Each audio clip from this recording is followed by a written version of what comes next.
1號。好，各位弟兄姊妹平安。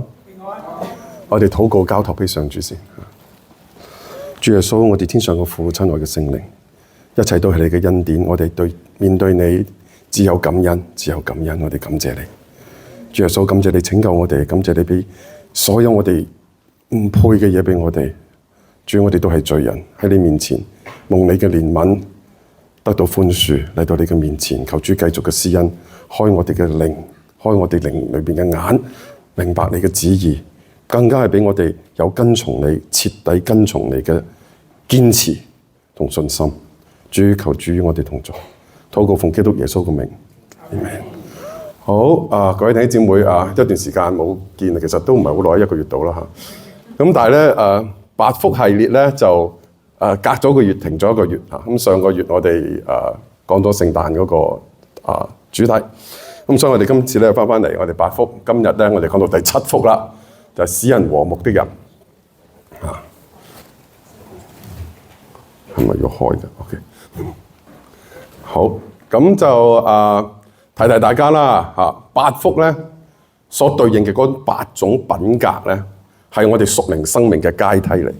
我哋一步步由虛心到哀慟到溫柔到飢渴慕義到憐恤人，到上次講清心，今日我哋去到使人和睦，下次就為義受逼迫㗎啦嚇。咁大家好期待係咪？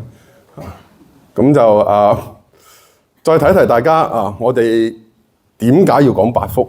主要原因係我哋要清楚知道我哋嘅身份，我哋係咩人啊？教會就係基督耶穌基督嘅門徒嘅聚集，我哋都係耶穌基督嘅門徒。門徒就係遵從主耶穌基督嘅吩咐嘅人。OK， 我哋係聽咗又去行嘅人，先至係門徒。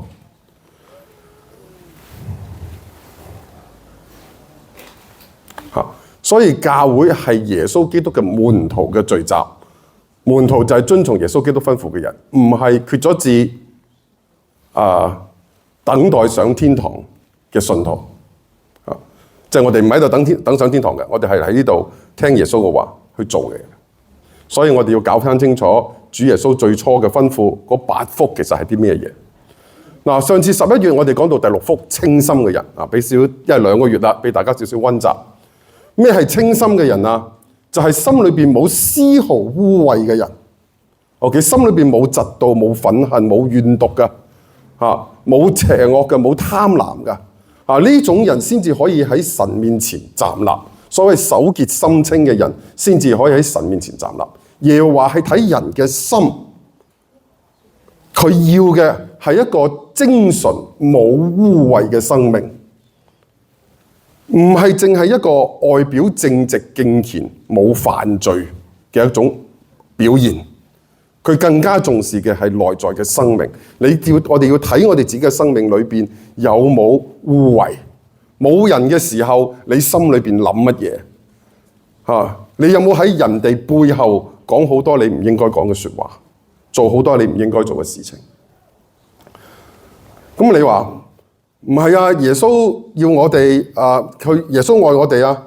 耶穌即係用英文講就係 Jesus love us or accept us the way we are， 即係我哋咩樣，耶穌上帝都接納我哋嘅，所以我哋唔使改變，我哋唔使成為聖人，我哋唔使心裏邊冇污穢嘅。就算我係個污穢嘅人，就算我係個乞衣，就算我乜嘢都冇，上帝都愛我、照顧我、接納我。大家留意呢個講法其實係有啲 misleading 嘅，係有啲誤導嘅。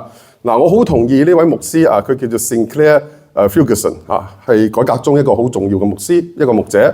佢咁樣講，佢話我譯咗中文度講中文啦嚇。佢話唔理我哋似唔似樣，上帝都接納。呢個講法係誤導嘅。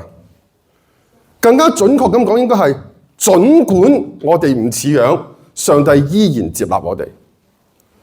唔理，即係不管同儘管係唔同㗎。上帝愛我哋係即使我哋咁樣樣，佢都願意接納。佢唔係唔理啊，佢理㗎。佢重視你嘅真實嘅生命係精純唔精純㗎。所以佢話佢只有喺基督裏邊，並且為着基督嘅緣故接納我哋。佢點解要接納我哋啊？我哋咁污穢，我哋裏邊心裏邊充滿着邪惡，點解仲接納我哋啊？係因為基督嘅緣故，唔係因為佢唔理你有冇罪，唔係因為佢唔理你有冇罪，佢關心你有冇罪㗎。你仲帶住一個有罪嘅身體，佢係唔喜悅㗎。OK， 佢係要我哋改變嘅。所以 Ferguson 即係牧師都講話，佢並非要我哋停留喺佢發現我哋嗰個時嘅樣，而係要我哋改變，使我哋效法佢嘅兒子嘅形象。最後我哋要變到與基督一樣。我哋要完全，因為我哋嘅父係完全嘅。所以清心係一個咁重要嘅品格。嗱，好啦。再嚟呢個有啲慢。咁好啦，呢種精純冇雜質嘅生命會有點樣嘅表現呢？咁大家都估到啦，係咩啊？就係使人和睦咯，就係嚟到第7福啦，就係使人和睦咯。咁我哋今日就嚟到我哋今日嘅主題啦。耶穌講話，使人和睦的人有福了，因為他們必稱為神的兒子。哇，好緊要喎！上次係必得見神啫喎，你見到神啫喎。今次你稱為神嘅兒子，就係一個似神嘅人咯。你自己變成一個似神嘅人，你唔係淨係見到喎，你係自己被稱為神嘅兒子喎，又更進一步啦。咁咩叫做使人和睦嘅人咧？嗱，大家聽到呢一句説話，使人和睦，中文我哋一聽到個反應就係咩啊？兩個人嗌交，我做和事佬，叫佢哋唔好嗌交。一人少句，忍下咪算咯。大家弟兄姊妹唔好嗌到咁壓，唔好咁惡啦。諸如此類呢啲。但係咪就係咁咧？係咪就係咁就已經可以被稱為神嘅兒子咧？喂，做和事佬好多人唔信耶穌都做和事佬㗎，唔通佢哋又可以稱為神嘅兒子？咁所以我哋搞清楚到底使人和睦係咩意思先？嗱，使人和睦嘅英文咧，你睇英文聖經啦，即係呢個 English Standard Bible 咧version 咧，佢哋通常都係翻譯咧就係 peacemaker 咁希臘原文咧就係 Irainopoios Irainopoios 就係締造和平的人，締造和平的人。嗱，締造和平的人睇嚟個樣同和事佬就爭好遠喎。OK， 個意思好唔同喎。咁我哋睇清楚 Irainopoios 呢個字到底點解啦？嗱，首先 Irene 佢就係英文就譯做 peace。咁就係佢喺度翻譯緊咩啊？翻譯緊希伯來文嘅 Shalom。嗱 Shalom 大家可能就比較熟悉啦，係嘛？你見到啲希伯來人或者猶太人見親人打招呼就係點打㗎 ？Shalom 平安平安係嘛？耶穌再喺門徒面前一出現嘅時候咧，就又係講呢句 Shalom， 願你們平安咁樣。咁 Shalom 我哋一般就翻譯做咩啊？和平啦，平安啦。咁所以同英文嘅 peace 咧個意思都接近嘅。但係就唔係好譯到晒 Shalom 呢個字本來有嘅所有意思嘅。咁所以咧，我哋稍嚟睇一睇 Shalom 呢個字到底點解啦？嗱 Shalom 有起碼兩個意思。嗱，當然呢一個 Shalom 呢個字喺佢哋希伯來人嘅歷史裏邊已經好悠久噶啦，所以佢嘅意義係好豐富噶。咁我哋今日主要講呢兩點啦嚇。主要核心嘅意思係咩咧？ Shalom 就係一種咩啊？結束咗同神敵對嘅狀態，人神之間再冇敵對，係人神之間嘅和平。OK， 嗱，一旦有人神之間嘅和平，你就可以點啊？你就可以肯定，你可以確定神對自己有恩典有祝福啦。你同神關係唔好，你成日覺得神要懲罰你嘅，你可唔可以肯定神會祝福你啊？唔得啊嘛。所以 Shalom 就係一種你肯定上帝同你之間關係係好嘅，冇敵對狀態啦嘅情況底下，你肯定佢對你有恩典有祝福，因此你可以喺心靈上、身體上、財產上連錢銀都包埋㗎，有一種感到安全，因為你知道上帝會喺各方面祝福你。亦都係一種，即係 Shalom 就會係一種咩啊？一種一無所缺，你嘅心靈、身體、財產一無所缺，無缺到一個地步，你可以回饋翻俾其他人。即係話你唔單止唔使問人攞啊，你仲有多俾人㗎。呢種就係 Shalom 啦。OK，所以佢唔淨係指冇戰爭冇衝突嘅狀態，佢係指一種人內心嘅完整、一無所缺、再無所求嘅一種平靜。OK， 哇，好正啊，係咪？冇嘢求啦，工都唔使返啦呢啲嚇。所以佢一方面指咩啊？指人神之間嘅和平，一方面指由呢種和平而嚟嘅一種圓滿滿足、生命被安頓嘅狀態。得啦，我唔使再追啦，我夠啦嘅一種狀態，滿足嘅狀態，係人類嘅最高福祉。英文講就係 ultimate well-being 啦。中文冇一個咁嘅詞嘅，中文冇一個咁嘅詞嘅，冇一個詞可以完全掌握呢個意思嘅。所以姑且咧，我哋就叫佢做圓滿平安。或者所以今日我講到一係我就用圓滿平安，一係我就用 shalom， 就係代替和平呢個字。咁所以使人和睦的人咧。呢個字咧，其實嘅意思係咩啊？締造呢種平安，締造圓滿平安嘅締造者，係一種圓滿平安嘅締造者。圓滿平安嘅締造者就係點啊？就係將呢種圓滿滿足安頓帶俾人嘅人啦，係咪啊？你諗下，你可唔可以將呢種圓滿滿足安頓帶俾人啊？你自己都唔圓滿，你自己都唔安頓，你點帶俾人啊？係咪？呢個第一個問題啦。第二個問題就係佢肯定唔係一般嘅和事佬啦。和事佬做咩㗎？和事佬做啲嘢其實好兩難嘅。做和事佬係好難做嘅。大家如果試過做都知啊。點解啊？我唔敢再撳。OK， 和事佬有兩難嘅。一係你就叫人大事化小，小事化無，一人少句，互相忍讓，咁就唔使講道理㗎啦，係嘛？係咪？你要我忍佢，佢要忍我。點解我哋會水火不容嘅？就係大家自己有道理啊嘛，大家自己覺得自己啱啊嘛。今日係一人少句，一人少句啦，即係唔好講道理啦，係咪？我就係因為講道理先嘈啫，係嘛？所以你忍咗佢，你就唔講道理。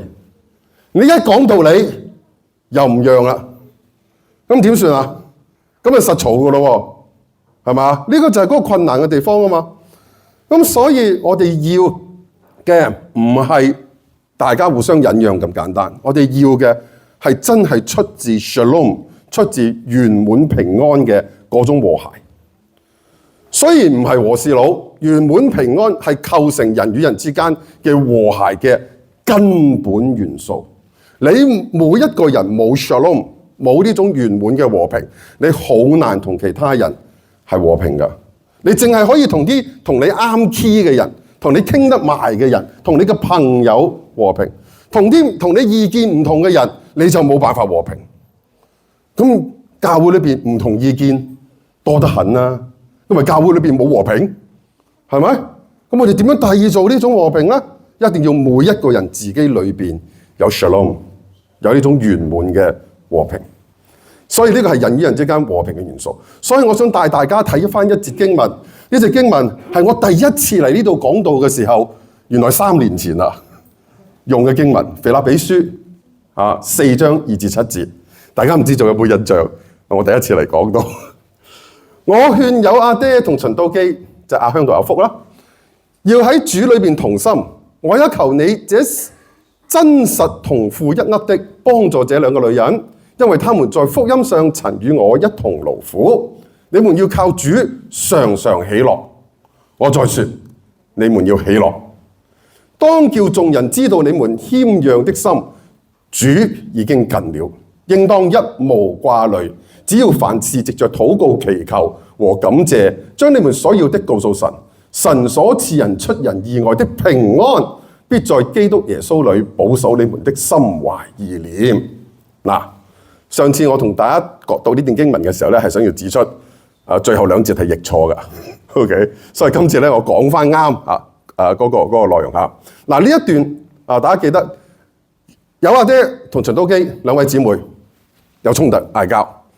簡單講就係佢哋係因為事工嘅原因睇上下文嘅睇到咧，主要係因為事工嘅原因爭執嘅。佢哋互不相讓，堅持自己係正確嘅。並且好緊張咧，嗰個正確嘅意見冇辦法實踐啊！我啱，你又唔肯俾我做，咁我呢個正確嘅意見實踐唔到，咁咪好大件事咯。唔得，一定要咁。咁對方亦都係咁睇喎。咁結果點啊？唔係爭執咯，相持不下咯，嗌交咯，都話對方唔啱咯。咁就好弊啦。咁結果保羅叫佢哋點啊？要佢哋喜樂，命令佢哋喜樂。嗱，記唔記得我上次都提過啦？即係3年前啦。喜樂係好難俾人命令㗎，係嘛？你見到個朋友唔開心，你同佢講話嗱，開心翻，即刻開心翻，你得唔得？唔得㗎嘛？點解保羅呢度可以命令佢哋喜樂咧？佢仲要強調我再說你們要喜樂。我講多次啊，你哋要喜樂啊！點解佢要咁啊？具體講點樣喜樂啊？因為佢哋兩個應該要知道乜嘢啊？要知道主就喺呢度。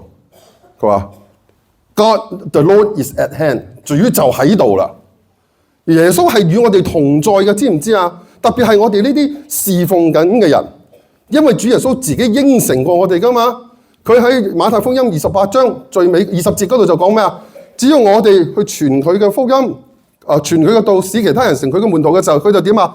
與我們同在，直到世界的末了。耶穌響說，呢一切我哋做緊嘅侍奉嘅事，都係主嘅事，所以主睇住，佢喺天上睇住，佢以聖靈嘅形式與我哋同工，佢都響說，一路做嘢嘅都係聖靈同埋上帝，我哋係佢嘅器皿啫，記唔記得啊？所以我哋最近我哋開始查呢一個《使徒行傳》。我上第一次我哋查咗啦，歡迎大家星期3、星期4嚟啊！我哋再次都講咗啦，《使徒行傳》有好多解經家都覺得話，其實應該譯做聖靈行傳嘅。主角唔係班使徒，主角依然係聖靈，依然係主耶穌透過聖靈繼續喺呢個世界上面工作。所以主喺度，所以保羅提醒兩位姊妹乜嘢啊？你唔好以為上主唔響說，主響說。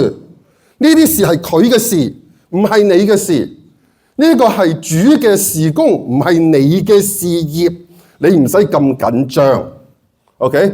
因此你只需要懷住一個感謝嘅心，向佢祈求一切喺事工上你需要嘅嘢就得啦。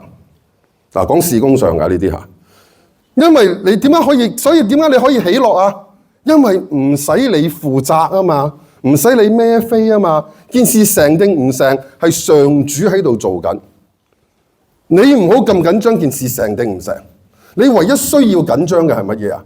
你唯一需要做嘅係乜嘢啊？你唯一需要做嘅就係保持一個門徒嘅心態。你唔係嚟做事工，你係嚟做門徒，你係嚟用一個門徒嘅心態嚟到做主嘅工作。乜嘢係門徒嘅心態啊？我哋一路都講緊㗎啦，就係咩啊？就係人生只有一個焦點，就係行神嘅路，唔係行自己嘅路。你將自己一切嘅野心、一切嘅目標都擺低，就係目標要行神嘅路。呢個就係做門徒嘅心態。你肯有呢種心態，嗰種作為門徒就已經擁有嘅平安，就係嗰個世界其他人唔能夠明白嘅平安，就係頭先我哋經文講話，主耶穌所賜嘅平安，就會點啊？就會使你整個內心世界得到保護。咩叫做成個內心世界得到保護啊？就係你裏邊再冇要求啦，再完全穩定啦，即係咩啊 ？Shalom。保羅講緊乜嘢啊？你係門徒。你人生嘅焦點就喺服侍耶穌，唔係為自己嘅利益嘅時候，你就會有耶穌基督俾你嘅平安 ，Shalom， 完全裏邊嘅平安。有咗呢種平安，你又有，我又有，大家講道理咯，咁咪就係大家講道理咯，係嘛？先至可以講道理，我哋又可以講道理，又唔相和氣。點可以又講道理又唔相和氣啊？就係我冇自己噶，我淨係為咗上帝嘅事噶咋。我心裏邊已經有平安啦，我哋就可以講道理啦，係嘛？呢個唔係和事佬，呢個係你生命嘅已經有咗平安嘅生命，互相之間嘅溝通，係嘛？OK 嗱，所以呢個保羅就係要命令你要喜樂。因為你應當係個門徒，命令你喜樂就係命令你做返個門徒應該做嘅事。你唔係嚟教會即係嚟到發展你自己嘅事業㗎，你係嚟教會侍奉上帝㗎。好啦，所以簡言之，人與人之間嘅和諧唔在於一人少句互相忍讓。當然有時都好重要嘅，一人少句啦，冇錯啦嚇。剎車剎住兩個弟兄，準備掹刀咁樣我就要撳住我妹啦。咁啊，即係冇嬲嚇，互相忍讓。主要關鍵唔喺呢度，呢個唔係社交嘅問題，呢個係要捉緊嗰個因信主而有嘅嗰種圓滿平安，嗰種 shalom。OK， 咁我哋點樣可以圓滿平安啊？我點樣可以做到呢樣嘢啊？即係有時佢又太快，翻轉頭啊！點解向前行咗嘅？係啦，清心，點樣可以平安啊 ？Shalom 啊，圓滿平安啊，清心咯，就係清心咯。咁唔係我講嘅喎，雅各都係咁講嘅喎。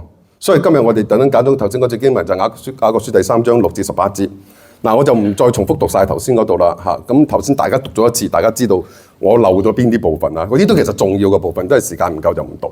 但係我哋再睇一次嚇，雅各點講？佢話舌頭就是火，在我們百體之中，舌頭是個罪惡嘅世界，能污穢全身，也能把生命的輪子點起來，並且是從地獄裏點着的。各種的走獸、飛禽、昆蟲、水族，本來都可以制服，也已經被人制服了，唯獨舌頭沒有人能制服。是不止息的惡物，滿了害死人的毒氣。我啲弟兄們，無花果樹能生橄欖嗎？葡萄樹能結無花果嗎？鹹水裏也不能發出甜水來。在何處有嫉妒紛爭，就在何處有擾亂和各樣的壞事。唯獨從上頭來的智慧，先是清潔，後是和平，溫良柔順，滿有憐憫，多結善果，沒有偏見，沒有假冒，並且使人和平的，就是用和平所栽種的義果。嗱，見到嘛？先是清潔嘅生命，之後你就有和平，係由清潔嘅生命產生嗰種和平嘅，唔係無端端會和平嘅。你個人心裏邊充滿着嫉妒，你係唔可能和平嘅。OK， 嗱，所以我哋睇睇呢度啦。雅各話舌頭係咩啊？罪惡嘅世界，能污穢全身。大家有冇諗過條舌頭咁大功效啊？污穢全身啊！你條脷得3寸到啊，有啲人長啲啦。咁就點解佢會咁惡啊？咁能夠污穢全身啊？罪惡嘅世界啊！成個世界得你條脷咁多㗎咋？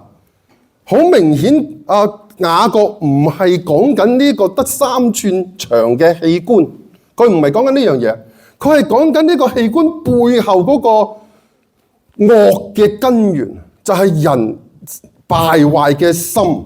就係主耶穌話充滿污穢嘅嗰樣嘢，係嘛？從口裏邊出嚟嗰啲先污穢人，入口嘅唔污穢人，記唔記得啊？點解口裏邊出嚟啲污穢人啊？係咪即係個口，即係咪講緊口水好污糟啊？咁口水固然污糟，你唔好隨地攞口水。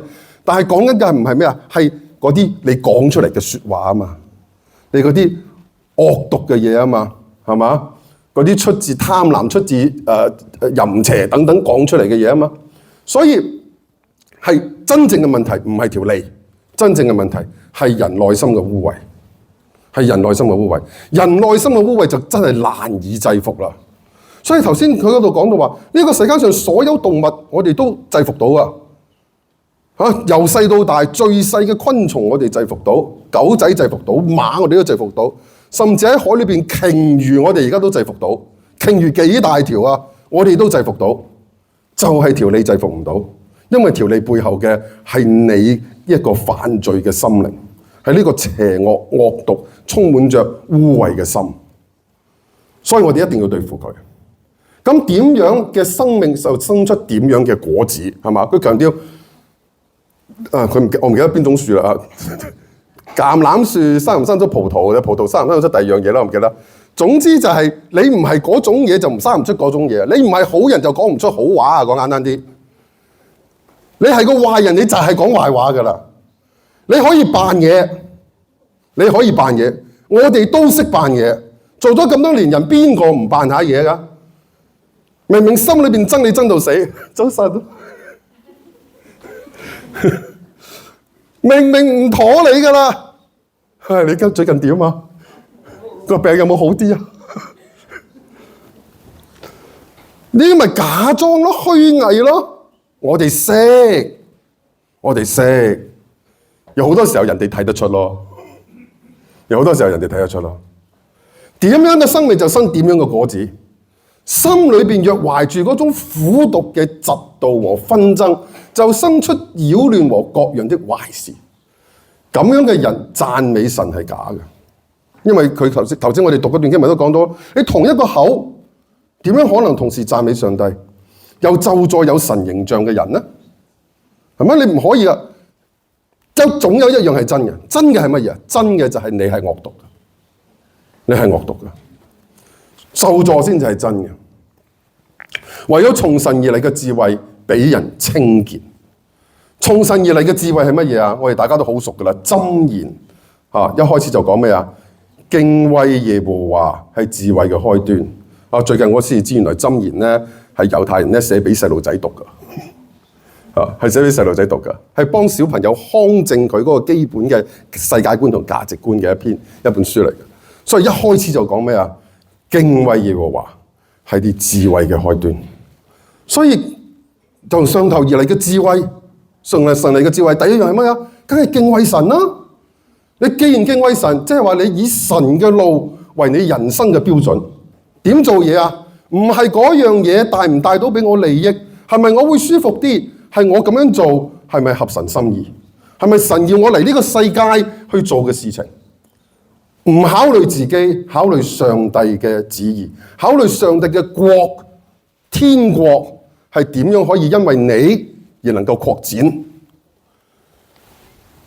亦即係乜嘢啊？亦即係虛心啊！記唔記得啊？虛心即係咩啊？鄰里貧窮啊，八福裏邊嘅第一福啊！你鄰里貧窮，你知道你自己追求嘅嘢，你所恃住可以令你幸福嘅嘢，冇一樣可以令你幸福噶。你放低嗰啲嘢，你先至可以開始敬畏神，你先至可以開始行神嘅路，然之後你先至會為自己嘅罪哀慟，然之後你先至會對人溫柔，因為你發覺人同我，你同佢都係罪人，然之後你先至咧會飢渴慕義，你希望上帝嘅義發展即係擴展出去，然之後你先至可以憐恤人見到佢哋冇基督嘅人，你憐恤佢，有齊晒呢啲上帝嘅要求同埋上帝嘅愛喺你身上，你嘅惡就會清除，最後你就會得到清心，係咪？所以係頭五福到生成第六福，清心，跟住清心就生出和平、溫良、柔順，滿有憐憫、真誠無偽。好啦，咁清心點樣產生圓滿平安噶？清心就係乜嘢啊？頭先我哋講咗啦，冇惡意嘅生命，清潔嘅生命。詩篇點講啊？手潔心清嘅人就可以站立喺神面前，清心嘅人就得以見神。你可以同神站立喺神面前，即係話清心嘅人就同神之間嘅敵對關係冇咗啦，取消咗呢個，結束咗呢個同神敵對嘅關係啦，係嘛？因此能夠確認神對自己有恩典有祝福，所以可以喺心靈、身體、財產上安全，亦即係圓滿平安啦。故此清心自然就圓滿平安噶啦。所以自然安穩，冇嫉妒，冇紛爭，自然溫良柔順，滿有憐憫，唔再欺瞞自己其他人自己嘅真心。你都唔需要欺瞞其他人自己嘅真心啦，因為你嘅真心就係善良噶嘛，就係好噶嘛。你唔再嫉妒，你唔再憎恨啊嘛。你滿足啦嘛，你仲嫉妒憎恨啲咩啫？係咪？係你唔滿足，你至嫉妒憎恨嘅啫。嫉妒真係好恐怖一件事情嚟㗎。我哋好多嘅惡事都由嫉妒嗰度嚟嘅，所以雅各喺度講嫉妒。你諗下，你見到其他人有成就，你嫉妒佢，你就會講埋啲好衰嘅嘢㗎啦，係嘛？嗱，我哋啲喺學院裏邊即係打滾打得耐嘅人咧，見到人哋出咗篇文，你就會講話：切，呢啲嘢好易做啫，俾我做3日做完啦，我唔得閒啫嘛，係嘛？啊，跟住佢講嗰啲嘢好受歡迎喎，切，我都識講啦 ，style 唔同啫嘛，我都得啊，係嘛？嗱，呢啲係小事啦，嫉妒去到最極端係可以好恐怖啊，好殘忍嘅。人與人之間因為嫉妒而講嘅互相傷害嘅説話，同埋造成互相傷害嘅事，我哋平日都知嘅，都見到。甚至乎我哋啲新聞見過一個最恐怖嘅，喺應該大概都有10年前啦。咁就應該係廣東省話有一個細路仔，佢對眼俾人發現佢嘅時候，佢對眼俾人挖咗出嚟。咁後來就知道咧，係佢嘅伯娘將佢對眼挖咗出嚟。伯娘就係佢爸爸個哥哥個太太啊，佢伯娘。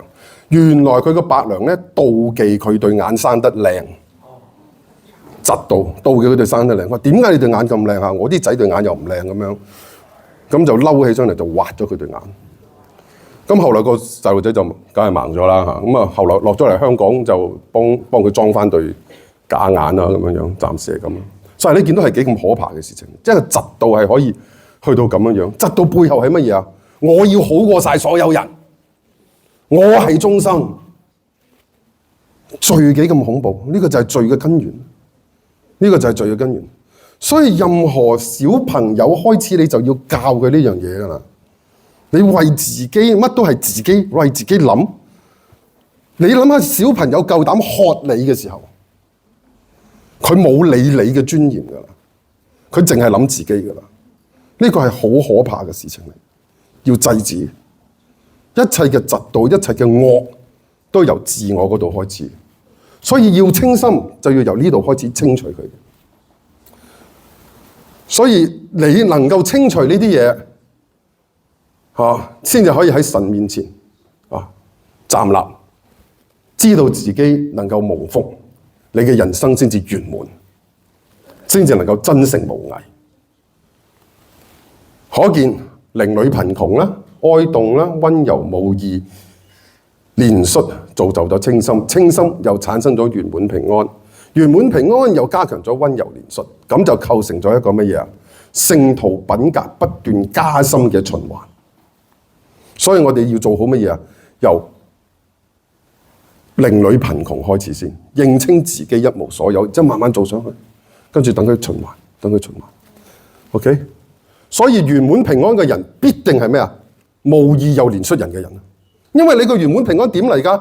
你就係由第一福慢慢咁樣發展上嚟㗎嘛。所以一定有飢渴無義啊，一定係溫柔同憐恤人啦。你既然溫柔憐恤人，你既然飢渴無義，你好自然就會希望其他人都得到同樣嘅祝福。所以你就會點啊？你會去傳道，你會想其他人都得到你同樣嘅福分，因為你平安啦，你穩定啦，你唔再嫉妒啦，你好安樂啦。你想其他人都安樂，點樣可以安樂啊？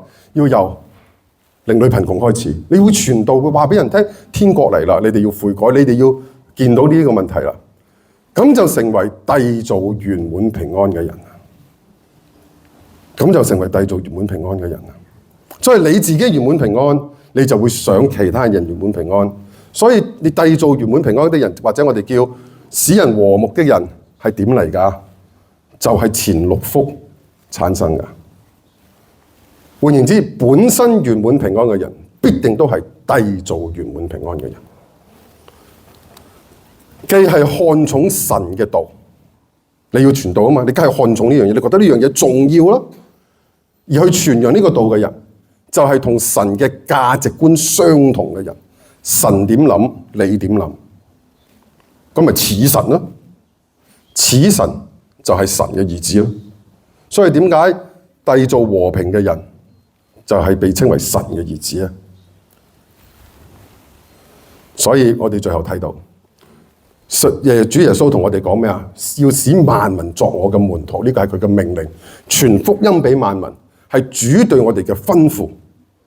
但係我哋好多時候冇動機咁做，大把朋友未信主，大把而家喺茶樓飲緊茶嗰班鄉里，都係講廣東話或者講中文嘅鄉里，未信主。我聽過有傳道人咧喺度講話，洛杉磯嘅華人教會冇得做噶啦，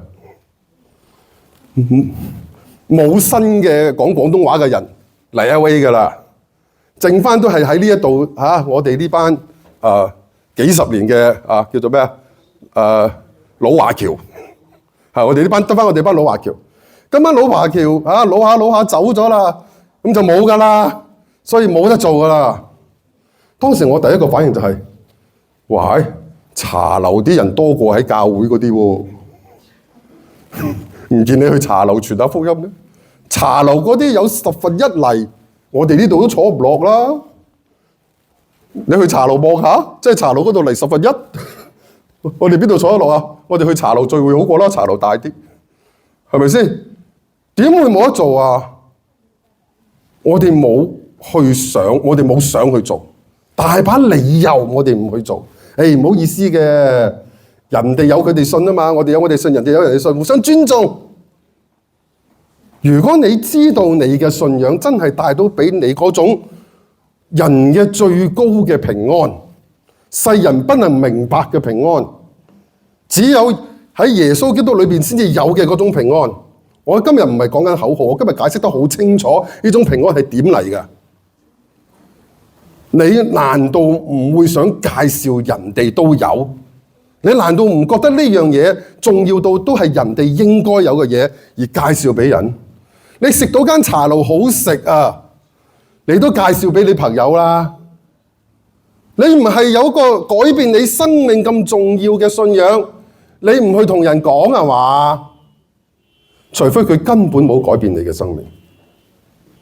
除非佢根本冇改變你嘅生命，你仲係你自己，咁就冇得好講。喺咁嘅情況底下，牧師喺台上講幾多次，你哋要去傳福音，你哋要去傳福音，你哋要傳福音，都唔會有人做嘢，因為佢哋冇呢種平安。所以，如果話我哋冇嗰個，即係話我哋冇成為嗰個締造圓滿平安嘅人，我哋冇成為嗰個使人和睦嘅人啊！冇被稱為神嘅兒子啊！個主要原因係乜嘢啊？係因為連我哋自己都未嘗到，或者冇嗰個圓滿嘅平安，所以我哋要回顧我哋自己喺邊度跌倒，由嗰度企翻起身。我喺嗰度企翻起身，求神憐憫我哋，因為我哋都做得唔好，我哋求神憐憫我哋，我哋禱告。主耶穌，我哋天上嘅父，我哋知道我哋嘅好多好多嘅缺陷，我又都知道你嘅恩典偉大，我哋亦都知道只要我哋向你求，你會施恩典俾我哋。所以主，我求你憐恤我哋太多俾呢個世界嘅纏繞，幫助我哋擺脫佢哋，幫助我哋行你嘅路，幫助我哋見到世間上冇一物可恥，只有跟從你，我哋嘅生命先至有價值、有意義、有重量。主幫助我哋喺你裏邊真係享受到呢一種平安，以至於我哋能夠聽從你嘅吩咐，傳福音俾其他人，幫助我哋，憐恤我哋，奉基督耶穌嘅名禱告，Amen。